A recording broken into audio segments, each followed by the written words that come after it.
Wade Wilson didn't just share a name with a comic book hero, he shared a thirst for chaos. But in a Cape Coral courtroom, the masks came off. As of February 2026, the man dubbed the Deadpool Killer is facing his final stand. Is he a victim of a broken mind, or a predator who enjoyed the light, leaving his victim's eyes? October 6th, 2019. Started like any other night in Cape Coral. Kristine Melton, a 35-year-old known for her infectious laugh and love for her cats, was out with a friend at Buddha Live, a local bar. That's where she met Wade Wilson. Witnesses said they seemed to hit it off. By the early hours of October 7th, Kristine invited Wilson back to her home. She thought she was ending her night with a new acquaintance. She had no way of knowing. She had just invited a predator across her threshold. While Kristine slept, Wilson's true nature took over. Without provocation, he strangled her in her own bed. He didn't just kill her. He stayed in her house, stole her car, and even used her phone. But his spree was only beginning. Hours later, driving Kristine's car, Wilson spotted 43-year-old Diane Ruiz. She was a mother of two, simply walking to her job at a bar. Wilson pulled over, pretending to ask for directions. He lured her inside. According to Wilson's own father, who later testified against him, what happened next was atrocious. Wilson strangled Diane, but when he realized she was still breathing, he pushed her out of the vehicle and did the unthinkable. He ran her over, not once, but repeatedly, until, in his own words to his father, she looked like spaghetti. 2 women, 1 night, no motive. The defense would later argue Wilson was whacked out of his mind on drugs. But the prosecution pointed to a darker truth. Wade Wilson didn't kill because he had to. He killed because he enjoyed it. As the details of Wade Wilson's crimes emerged, something strange began to happen online. He wasn't just being discussed as a murderer. He was being treated like a dark, alternative celebrity. On TikTok, the hashtag Wade Wilson started racking up millions of views. But they weren't all documenting his crimes. Thousands were gushing over his appearance, his bad boy charm, and his defiance in the courtroom. In prison, the Deadpool Killer was flooded.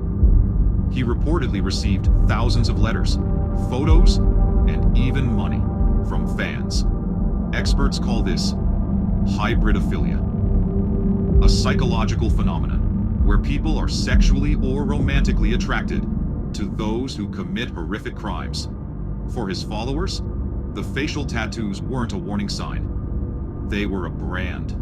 But while the internet debated his vibe, the court was focused on the reality behind the tattoos.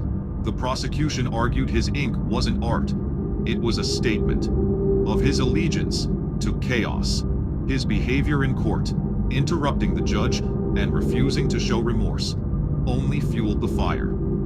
He once told the court he'd have something to say when he's back. But for the families of Kristine Melton and Diane Ruiz, there was no coming back. While his fan club signed petitions to spare his life, the victims' families had to sit feet away from the man who laughed while describing their loved one's final moments. The digital fame created a shield. But as the 2024 sentencing date approached, the TikTok filters couldn't stop. The reality of Florida's law. Since August 2024, Wade Wilson has lived in a cell at Florida's Union Correctional Institution, waiting for the end. But in early 2026, the quiet of death row was shattered by a legal earthquake. On February 5th, 2026, Wilson's legal team stood before the Florida Supreme Court. They weren't fighting to prove his innocence. They were fighting to save his life. The argument? That the 2023 law used to sentence him was unconstitutional. because it was applied retroactively. Remember, Wilson's crimes happened in 2019, when Florida still required a unanimous 12-0 jury vote for death. Wilson was sentenced by a 9-3 and 10-2 split. His attorney, Michael Ufferman, argued that Florida's new system, the lowest threshold for execution in the entire United States, violated Wilson's rights. But the Florida Supreme Court was swift. In a brief and cold hearing, they rejected the appeal, upholding the death sentence. So, is this the end of the Deadpool killer? Not quite. As of today, March 2026, the battle has moved to the highest court in the land, the U.S. Supreme Court. Ufferman has vowed to take this case to Washington, D.C., potentially making Wade Wilson the face of a national debate on the death penalty. Whether he is executed or spends his life behind bars, the name Wade Wilson is now etched into Florida's legal history, not as a hero, but as a reminder of a night of chaos and the laws that changed to meet it.